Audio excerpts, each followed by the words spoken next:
Hello fellow crafters.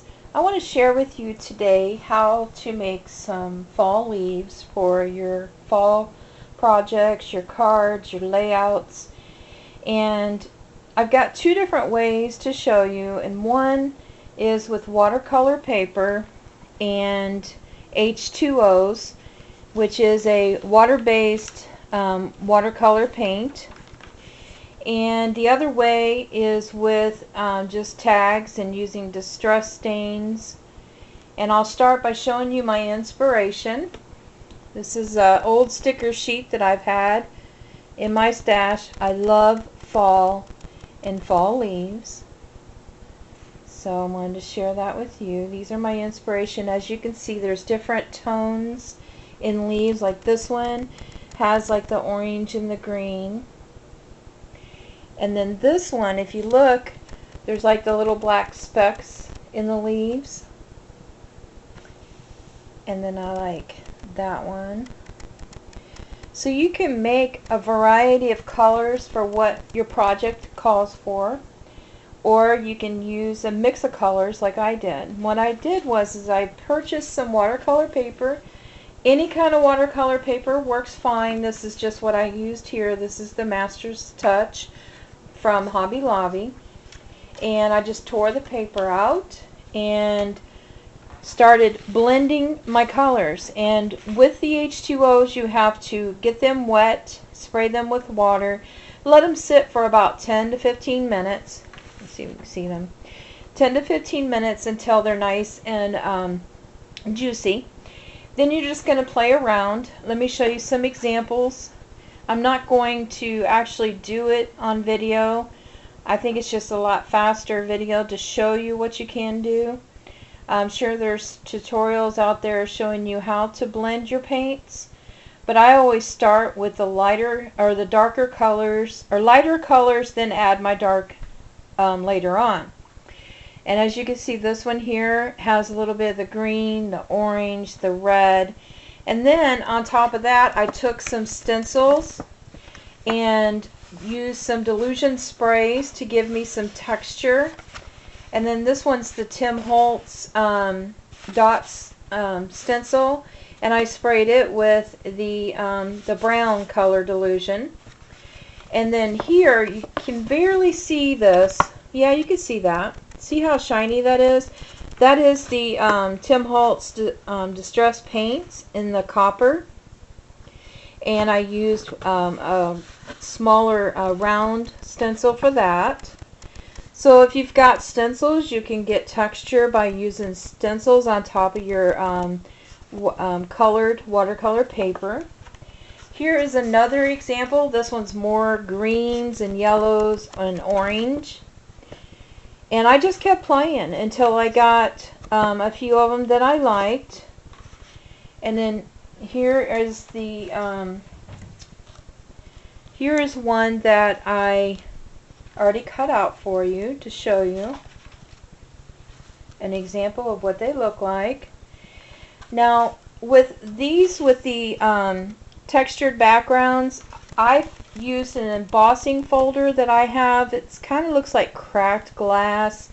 If you have like a spider web or any kind of patterned embossing folder to give some kind of texture to your watercolor paper, you can use that.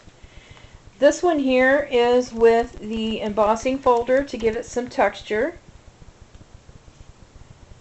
Can you see the texture in that? Aren't they pretty? I just love them. They turned out so nice. This one here is just, I used the scraps, so it'll probably get tucked behind something so you really won't tell, you know, that it was a scrap piece. So that's one technique that I use. And here's the scraps of the leaves. I love to save them and use them to punch out the smaller leaves that I have punches for. So there's the scraps from that one. Then another way you can do, if you don't have any watercolor paper or H2Os, you can use distress stains. But I do want to show you one more technique. Instead of using an embossing folder On this one I used a stamp, and any kind of stamp you have, and honestly this was from Tim Holt's Joyful Songs collection, and I used this one here. It kind of looks like cracked glass, so I used that one to give it a nice impression on there. So it looks like the leaves, you know, where they're drying out and cracking. And that was done with the Distress Stain or Distressing Ink by Tim Holtz. This one here, the embossing ink, and the black soot and distress powder. So that's what I used for that, to give it a nice aged look. And then another way you can use your tags, you know, your vanilla tags you can get. I know MB Treasuristas, she sells these in her store. And here's my tag. Let me show you this one. And all you're going to do is just take any of your embossing stains. These are the ones that I've used for this one. This one's not marked. That one's called Brush Corduroy. Fired brick, spice marmalade, and crushed olive. Any kind of inks that you have that are in the fall family, you can ink up your tag. You can also distress it, or you can run it through your embossing folder. But you know, you can also do both and run it through the embossing folder. So let me show you what that looks like when you have the distressing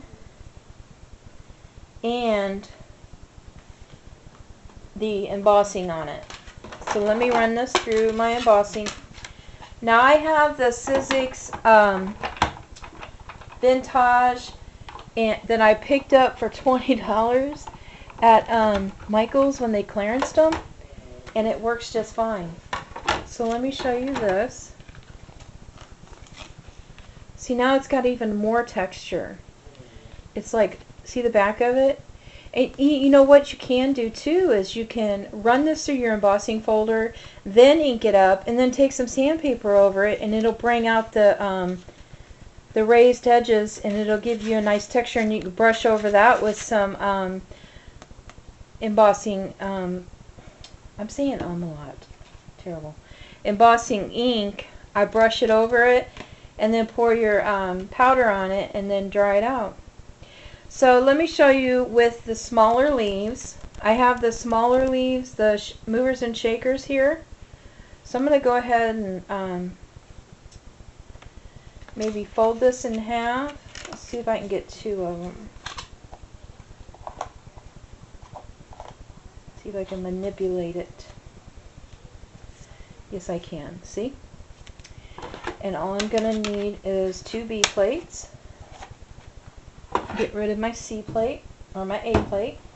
I'm going to run this through.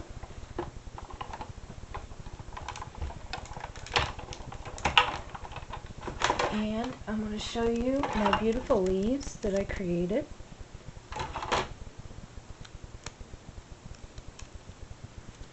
Aren't those beautiful? Now don't they look real? And look at this one. I love them.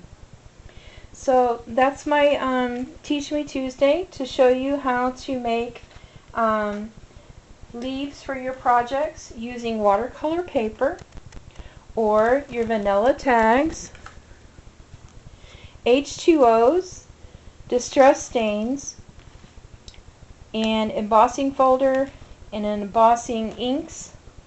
So have fun. Thank you for watching and have a great day. Bye now.